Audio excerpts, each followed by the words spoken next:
പുതിയൊരു വീഡിയോയിലേക്ക് സ്വാഗതം. അപ്പോൾ ഇന്നത്തെ ഒരു വീഡിയോയിൽ ഞാൻ നിങ്ങളോട് സംസാരിക്കാമെന്ന് വിചാരിക്കുന്നത് നമ്മൾക്ക് എങ്ങനെ ഒരു ഫിനാൻഷ്യലി ഇൻഡിപെൻഡൻ്റ് ആയിട്ടുള്ള ഒരു ലൈഫ് നമ്മൾക്ക് ക്രിയേറ്റ് ചെയ്യാം എന്നുള്ളതിനെ പറ്റിയാണ്. കാരണം വെച്ച് കഴിഞ്ഞാൽ ഞാൻ എൻ്റെ ഒരു ജീവിതം തുടങ്ങുന്നത് ഒരു 19 വയസ്സിലാണ്. അപ്പോൾ ഈ ഒരു ജീവിതം തുടങ്ങുമ്പോൾ എനിക്കൊരു ഫിനാൻഷ്യലായിട്ടൊരു സ്റ്റെബിലിറ്റി ഇല്ലാത്ത ഒരു ഫാമിലിയിലാണ് ഞാൻ ഓൾമോസ്റ്റ് ജനിച്ചത്. എൻ്റെ ആ ഒരു ഫാമിലിയുടെ അവസ്ഥ എന്ന് പറഞ്ഞാൽ വീട്ടിലെ കാര്യങ്ങൾ നടത്തിക്കൊണ്ട് പോകുമ്പോൾ കിട്ടുന്ന ക്യാഷ് എല്ലാം സ്പെൻഡ് ചെയ്യണ ഒരു പാറ്റേൺ ആയിരുന്നു എൻ്റെ വീട്ടിലുണ്ടായിരുന്നത്. അപ്പോൾ ഞാൻ വളരെ കുഞ്ഞായിരിക്കുമ്പോൾ തന്നെ ആ ഒരു പാറ്റേൺ ഒരിക്കലും നന്നാവില്ല എന്നത് മനസ്സിലാക്കി. കാര്യം എൻ്റെ ഡാഡിയുടെ തന്നെ 2 സിബ്ലിങ്സ് ഉണ്ട്, ഒരു പെങ്ങളും ഉണ്ട്, ഒരു അനിയനും ഉണ്ട്. അവർക്ക് വളരെ സ്ട്രക്ചേർഡ് ആയിട്ടുള്ള ഒരു ലൈഫ് സ്റ്റൈലുണ്ട്. അവർക്ക് വരുമാനത്തിന് നല്ല ക്യാഷ് ഫ്ലോ ഉണ്ട്. അതുകൊണ്ട് അവർക്ക് ആരെയും ഡിപ്പെൻഡ് ചെയ്യാതെ അവർക്ക് ഇഷ്ടപ്പെട്ട എല്ലാം വാങ്ങാനൊന്ന് പറ്റുന്നുണ്ട്. അപ്പോൾ എൻ്റെ വളരെ ചെറിയ പ്രായത്തിലാണ്. അപ്പം തന്നെ ഞാനത് അങ്ങനെയാണ് ഞാൻ പണത്തെ പഠിക്കാൻ തുടങ്ങിയത്. കാര്യം എൻ്റെ വീട്ടിലെ എൻ്റെ ഏറ്റവും പ്രിയപ്പെട്ട 2 പേരുടെ കയ്യിൽ നിന്നാണ് പണത്തെ പഠിക്കാൻ തുടങ്ങിയത്. അപ്പോൾ എഗെയിൻ എൻ്റെ മമ്മിയുടെ സിബ്ലിങ്സിനെ നോക്കി, അവരും ഓൾമോസ്റ്റ് പണത്തെ അവരിങ്ങനെ സ്റ്റോർ ചെയ്ത് വെക്കണം, അവർ സ്പെൻഡ് ചെയ്യില്ല. അപ്പോൾ ഇങ്ങനെയുള്ള കാര്യങ്ങൾ മനസ്സിലാക്കിയപ്പോൾ ഞാൻ അതിൽ നിന്ന് കുറേ കാര്യങ്ങൾ മനസ്സിലാക്കി. ഒന്ന്, എനിക്ക് മനസ്സിലായ കാര്യം എന്ന് പറഞ്ഞാൽ മണി എന്ന് പറഞ്ഞു കഴിഞ്ഞാൽ ഒരു ടൂള് മാത്രമാണ്. അതിനെ ഇങ്ങനെ ഒത്തിരി അങ്ങോട്ട് സ്നേഹിച്ച് അതിനെ ഇങ്ങനെ സ്റ്റോർ ചെയ്ത് വെക്കുക എന്ന് പറഞ്ഞു കഴിഞ്ഞാൽ ഒരു ഗുണമില്ലാത്ത കാര്യമാണ്. അപ്പോൾ അതാണ് എനിക്ക് മനസ്സിലായ കാര്യം. അപ്പോൾ ആ ഒരു കാര്യം മനസ്സിലാക്കിയപ്പോൾ ഞാൻ എന്ത് ചെയ്തെന്ന് വെച്ച് കഴിഞ്ഞാൽ, ഞങ്ങൾ വളരെ ചെറിയൊരു സമയം 19 വയസ്സായപ്പോൾ തന്നെ ആൻറ്റിയോട് സംസാരിച്ചു. ആൻറ്റി, ഞങ്ങൾക്ക് എന്തെങ്കിലും ഒരു ബിസിനസ് ചെയ്യണം, ആൻറ്റി സഹായിക്കണം എന്ന് പറഞ്ഞു. അപ്പോൾ ആൻറ്റിയുടെ ആ ക്യാഷ് ഉണ്ടായിരുന്നതുകൊണ്ട് തന്നെ ആ ക്യാഷ് ആൻറ്റിയുടെ ഇത് കടമായിട്ട് വാങ്ങുകയും എവരി മന്ത് ആൻറ്റിക്ക് തിരിച്ചടയ്ക്കുന്ന ഒരു ലെവലിൽ ഞങ്ങൾ ആ ആൻറ്റിയുടെ പണത്തെ ഞങ്ങളൊരു ടൂളായിട്ട് കണ്ട് ഞങ്ങളൊരു ബിസിനസ്സിന് വേണ്ടിയിട്ടുള്ള ഫസ്റ്റ് ഇൻവെസ്റ്റ്മെൻ്റ് ആയിട്ട് അതിനെ യൂട്ടിലൈസ് ചെയ്ത് എവരി മന്ത് ആൻറ്റിക്ക് പേ ചെയ്യണ ലെവലിലേക്ക് മൂവ് ഔട്ട് ചെയ്തു. അപ്പോൾ ആ ഒരു പണം കൊണ്ട് തന്നെ ഞങ്ങളുടെ ജീവിതത്തിൽ ഒത്തിരി അധികം ലൈഫ് സ്റ്റൈലിനെ അല്ലെങ്കിൽ ഞങ്ങളുടെ ജീവിതത്തെ തന്നെ ഒരു ക്യാഷ് ഫ്ലോയിലേക്ക് എത്തിക്കാൻ പറ്റി. അപ്പോൾ നിങ്ങൾ മനസ്സിലാക്കുക, പണം എന്ന് പറഞ്ഞു കഴിഞ്ഞാൽ എന്തിനു വേണ്ടിയിട്ടുള്ളതാണ്? നമ്മൾക്ക് ലിവറേജ് ചെയ്യാനുള്ളതാണ്. അല്ലാതെ അത് ആണെന്ന് പറഞ്ഞിട്ട് ജീവിക്കാതിരിക്കുക. അപ്പോൾ അതിനെ നമ്മൾ യൂട്ടിലൈസ് ചെയ്യുക നമ്മുടെ ലൈഫിനെ മെച്ചപ്പെടുത്താനായിട്ട്. രണ്ടാമത്തെ കാര്യം എന്ന് പറഞ്ഞാൽ നമ്മുടെയൊക്കെ ലൈഫിൽ നമ്മൾക്കൊരു ക്ലാരിറ്റി ഉണ്ടാവണം. നമ്മൾ എങ്ങോട്ടാണ് പോണേ, നമ്മൾക്ക് എന്താ വേണ്ടത്. ഇത് വളരെ ഇമ്പോർട്ടൻ്റ് ആണെന്ന് എനിക്ക് തോന്നിയേക്കണം. കാരണം ഞാൻ ഓൾമോസ്റ്റ് ആദ്യം താമസിച്ച് 97 ഞാൻ കല്യാണം കഴിച്ച് ഞാനും ഭർത്താവും കൂടി ജോലി ചെയ്യാൻ തുടങ്ങിയപ്പോൾ ഞങ്ങൾക്കൊരു ക്ലാരിറ്റി അപ്പം തന്നെ എനിക്ക് വന്നു. എൻ്റെ ജീവിതത്തിൽ എനിക്ക് കുറേ കൂടി മെച്ചപ്പെട്ട ജീവിത നിലവാരമുള്ള ഒരു ലൈഫിലേക്ക് പോകണം. അപ്പം എൻ്റെ ലൈഫിലുള്ള ആ ഒരു കാര്യങ്ങൾ ഞാൻ ഓൾമോസ്റ്റ് ഞങ്ങളുടെ കല്യാണം കഴിച്ച് എന്നെ കൊണ്ടുവന്നത് കറുകുറ്റിയാണ്. അപ്പോൾ ആ സ്ഥലത്ത് നിന്നാൽ എനിക്ക് എന്തായാലും എൻ്റെ ജീവിതം ഞാൻ ആഗ്രഹിക്കുന്ന ലെവലിലേക്ക് ബിൽഡ് ചെയ്യാൻ പറ്റില്ല. അപ്പോൾ ഞാനും ഹസ്ബൻഡിനോട് സംസാരിച്ചു. ഞങ്ങൾ ശരിക്കും ഒരു വാടക വീടെടുത്തു. ഞങ്ങൾ എറണാകുളത്ത് ഞങ്ങളുടെ ജീവിതം സ്ക്രാച്ചിൽ നിന്ന് തുടങ്ങുവാണ്. വളരെയധികം ഒരു സെക്യൂരിറ്റി ഇല്ല. അന്ന് 5000 റുപ്പീസാണ് വാടക വന്നത്. അപ്പോൾ വാടക കൊടുക്കണം, പല പല കാര്യങ്ങളുണ്ട്. അപ്പോൾ എങ്കിൽ പോലും ആ ഒരു ഇൻസെക്യൂരിറ്റിയിലും ഞങ്ങളുടെ ലൈഫിൻ്റെ റെസ്പോൺസിബിലിറ്റി എടുത്ത് ക്ലാരിറ്റി എടുത്ത് എന്താണ് ചെയ്യേണ്ടത് എന്ന് ബോധ്യത്തോടെ ഞങ്ങളുടെ ഒരു ബിസിനസ് തുടങ്ങി. ആ ഒരു ബിസിനസ് തുടങ്ങുമ്പോൾ ഞങ്ങൾ ഓൾമോസ്റ്റ് ലോസിലാണ് നിൽക്കുന്നത്. കല്യാണം കഴിച്ച് ഞങ്ങൾ വരുമ്പോൾ ഞങ്ങൾക്കൊരു 25 lakhs ലോൺ എടുത്തിട്ടാണ് തന്നെ 12 lakhs കടവുമാണ്. അപ്പോൾ ഈ ഒരു കടത്തിൽ നിന്ന് ഞങ്ങൾക്കൊരു ഫിനാൻഷ്യലി ഇൻഡിപെൻഡൻ്റ് ആയിട്ടുള്ള ഒരു ഫ്യൂച്ചർ ക്രിയേറ്റ് ചെയ്യണം. അതാണ് ഞങ്ങളുടെ അന്നത്തെ ലക്ഷ്യം.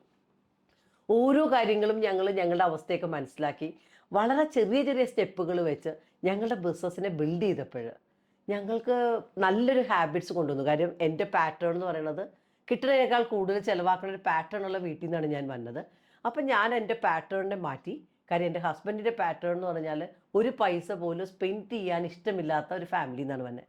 അപ്പോൾ അദ്ദേഹത്തിൻ്റെ ആ ഒരു ഞാൻ എൻ്റെ ജീവിതത്തിലേക്ക് യൂട്ടിലൈസ് ചെയ്യുകയും എൻ്റെ ഫിനാൻസ് അദ്ദേഹവുമായിട്ട് ചേർന്നിട്ട് ആ ഒരു പാറ്റേണിനെ ശരിക്കും പറഞ്ഞാൽ നല്ല കാര്യങ്ങളെ അക്സെപ്റ്റ് ചെയ്തിട്ട് ആവശ്യമുള്ള കാര്യങ്ങൾക്ക് വേണ്ടി മാത്രം ചെലവഴിക്കുന്ന ലെവലിലേക്കുള്ള ഒരു പുതിയ പാറ്റേൺ ഉണ്ടാക്കി ഞങ്ങളുടെ ജീവിതം തുടങ്ങുക ചെയ്തത്. അപ്പോൾ ആ ഒരു ലെവലിൽ ഞങ്ങൾ ചെയ്യാൻ തുടങ്ങിയപ്പോൾ നമ്മളുടെ പാറ്റേണിനെ അവെയർനെസ് എടുക്കുകയും നമ്മൾക്ക് എന്താണ് വേണ്ടതെന്ന് മനസ്സിലാക്കി മുന്നോട്ട് പോകാനും തുടങ്ങിയപ്പോൾ ഓരോ ദിവസവും ഞങ്ങളുടെ ലൈഫ് വളരെ മെച്ചപ്പെട്ട ലൈഫായിട്ട് വരാൻ തുടങ്ങി. കല്യാണം കഴിച്ചു ഒറ്റ വർഷത്തിൽ ഫസ്റ്റ് ഇൻവെസ്റ്റ്മെൻറ്റ് കൊടുത്തത് എന്താണെന്നറിയാമോ? ഒരു വീട് വാങ്ങലായിരുന്നു. എറണാകുളത്ത് ഫസ്റ്റ് വീട് ഞങ്ങളുടെ ഫസ്റ്റ് വെഡ്ഡിങ് ആനിവേഴ്സറിക്ക് രജിസ്റ്റർ ചെയ്യാൻ പറ്റി. അവിടെ നിന്ന് ഓരോന്നായിട്ട് സ്ക്രാച്ചിൽ നിന്നാണ് ബിൽഡ് ചെയ്തത്. അപ്പം ഓരോ സമയത്തും ഓരോ ഗോൾ വെച്ചു. ആദ്യമേ എന്ത് ചെയ്തു? ഒരു വീടാണ് ഫസ്റ്റ് ഗോൾ വെച്ചത്. 98 ഏപ്രിൽ 6 ആദ്യത്തെ വീട് വാങ്ങി. എഗെയിൻ ഒരു കാറ് ഒരു ഗോൾ വെച്ചു. എനിക്ക് തോന്നുന്നു ആദ്യം ഞങ്ങൾ വാങ്ങുന്ന വണ്ടി ഏതാണെന്നറിയാമോ? ഒരു ഹോണ്ട സിറ്റി റെഡാണ്. അത് വാങ്ങുന്നത് 99-ലാണ്. അങ്ങനെ ഓരോന്നും ഓരോ സ്ക്രാച്ച് ചെയ്ത് ഇങ്ങനെ ഓരോന്നായിട്ട് ലിസ്റ്റ് എഴുതി അങ്ങനെ ബിൽഡ് ചെയ്ത് ഇപ്പം ഏതാണ്ട് കല്യാണം കഴിച്ചിട്ട് 27 വർഷമായി. ഈ ഒരു 27 ഇയേഴ്സിൽ തിരിഞ്ഞു നോക്കുമ്പോൾ ഫിനാൻഷ്യലി ഇൻഡിപെൻഡൻ്റ് ആയിട്ടുള്ള, പണത്തിന് വേണ്ടി ജോലിയെടുക്കാത്ത ഒരവസ്ഥയിലേക്ക് എൻ്റെ കരിയറിനെ ബിൽഡ് ചെയ്യാൻ, ജീവിക്കാൻ പറ്റുന്ന, സ്വാതന്ത്ര്യത്തിലോട്ട് ജീവിക്കാൻ പറ്റുന്ന ഒരവസ്ഥയിലേക്ക് ലൈഫിനെ ബിൽഡ് ചെയ്യാൻ പറ്റിയിട്ടുണ്ട്. അപ്പം ഞാൻ നിങ്ങളോട് പറഞ്ഞതെന്താ വെച്ച് കഴിഞ്ഞാൽ, ലൈഫിൽ എന്തെങ്കിലും നേടണം എന്നുണ്ടെങ്കിൽ റിസ്ക് എടുക്കാനായിട്ടുള്ള ഒരു മനസ്സും ഉണ്ടാവണം. കാര്യം എന്താ, നമ്മൾക്ക് 25 വയസ്സിലോ 20 വയസ്സിലോ നമ്മൾ ജോലി എടുക്കാൻ ആരംഭിക്കുന്നു. ഈ ആരംഭിക്കുന്ന ജോലിയിൽ നിന്ന് എത്ര പൈസ നമ്മൾ ഇൻവെസ്റ്റ്മെൻറ്റിലേക്ക് മാറ്റി വയ്ക്കുന്നുണ്ട്? നമ്മൾ ആ ഒരു ഇൻവെസ്റ്റ്മെൻറ്റുകൾ നമ്മൾ വളരാൻ നമ്മൾ അനുവദിക്കുന്നുണ്ടോ? അതോ നമ്മൾ കൂട്ടി വയ്ക്കുന്ന കാശ് അപ്പം തന്നെ എടുത്തിട്ട് അടിച്ചു പൊളിക്കുവാണോ? ടൂറിന് പോവുകയാണോ? എന്താണ് നമ്മൾ ചെയ്യണേ? മനസ്സിലാക്കുക. രണ്ട്, ശരിക്കും നമ്മുടെ സ്കില്ലിന് വേണ്ടിയിട്ട് നമ്മളുടെ പണത്തെ ലിവറേജ് ചെയ്യുന്നുണ്ടോ? നമ്മുടെ സ്കിൽ സെറ്റ് ഇമ്പ്രൂവ് ചെയ്യുന്നുണ്ടോ? അതോ നമ്മൾ ഓരോ ദിവസവും ചെയ്തുകൊണ്ടിരിക്കുന്ന ആ സീറ്റിൽ തന്നെയാണോ ഇരിക്കുന്നത്?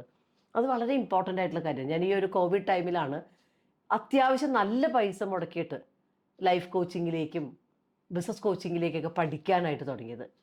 അപ്പോൾ പല പല കോഴ്സുകളുടെ ഭാഗമായി. അപ്പം ഞാനും എൻ്റെ കുട്ടികളും അങ്ങനെയുള്ള പല പല കോഴ്സുകളൊക്കെ പഠിച്ചു വന്നപ്പോൾ ഇപ്പം ഞങ്ങളുടെ ജീവിത നിലവാരം തന്നെ മാറി, ഞങ്ങളുടെ ഓൾമോസ്റ്റ് ഐഡൻറ്റിറ്റി മാറി.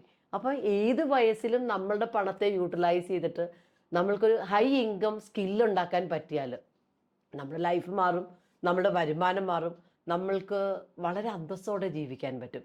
അപ്പോൾ നമ്മളുടെ ക്യാഷ് വെച്ചിട്ട് റിസ്ക് എടുക്കാൻ പറ്റണം. ഞാൻ നിങ്ങളോട് പറഞ്ഞ പോലെ ഓരോ ദിവസവും കിട്ടുന്ന ഓരോ പൈസയും മുടക്കിയിട്ട്, കഴിഞ്ഞ ദിവസം ഞാനൊരു വീഡിയോ ഇട്ടു. ശരിക്കും നമ്മൾ വളരെ ചെറുപ്പത്തിൽ തന്നെ നമ്മളുടെ ലോണുകൾ അടച്ചു തീർക്കുക, ഇതൊക്കെ നമ്മളുടെ ഒരു ഗോളാണ്.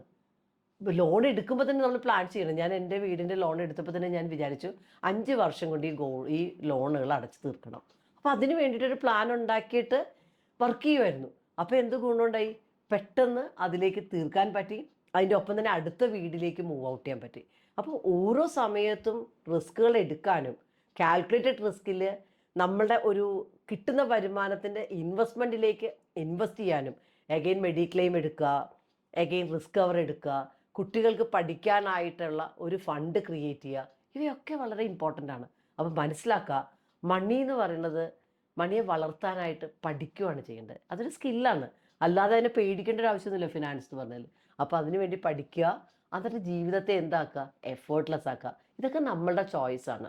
ഇപ്പോൾ ഈ ഒരു വീഡിയോ നിങ്ങൾക്ക് വേണ്ടി ഞാൻ പോസ്റ്റ് ചെയ്ത് എന്താ വെച്ച് കഴിഞ്ഞാൽ, ഇൻസ്റ്റയിൽ ഞാൻ കഴിഞ്ഞ ദിവസം ഒരു വീഡിയോ ഇട്ടപ്പോൾ ആ വീഡിയോ ഇപ്പോൾ വൈറലായി പോയിക്കൊണ്ടിരിക്കുകയാണ്. കാര്യം 35 വയസ്സിൽ അല്ലെങ്കിൽ 40 വയസ്സിലൊക്കെ ആൾക്കാർക്ക് ഫിനാൻഷ്യലി ഇൻഡിപെൻഡൻ്റ് ആവാൻ പറ്റുമെന്ന് ചോദിക്കുന്നത്. പക്ഷേ ഈ യൂട്യൂബിൽ തന്നെയുള്ള എത്രയധികം കുഞ്ഞുങ്ങൾ 20 വയസ്സും 22 വയസ്സും ഒക്കെ ഉള്ള കുട്ടികൾ കോടികൾ ഒരു വർഷം ഇൻകം ഉണ്ടാക്കുന്നവരുണ്ട്. അപ്പം മനസ്സിലാക്കുക, എന്താണ് നമ്മൾക്ക് പറ്റണതെന്നുള്ള രീതിയിലേക്ക് കണ്ണ് തുറന്ന് നമ്മളുടെ കണ്ണടകളുടെ ആ ഒരു കാഴ്ചയൊക്കെ ഒന്ന് തുടച്ച് ഒരു ക്ലാരിറ്റിയോടെ കാണാൻ തുടങ്ങിക്കഴിഞ്ഞാൽ ലൈഫ് വളരെ ഈസിയാണ്, എഫേർട്ട്ലെസ് ആണ്.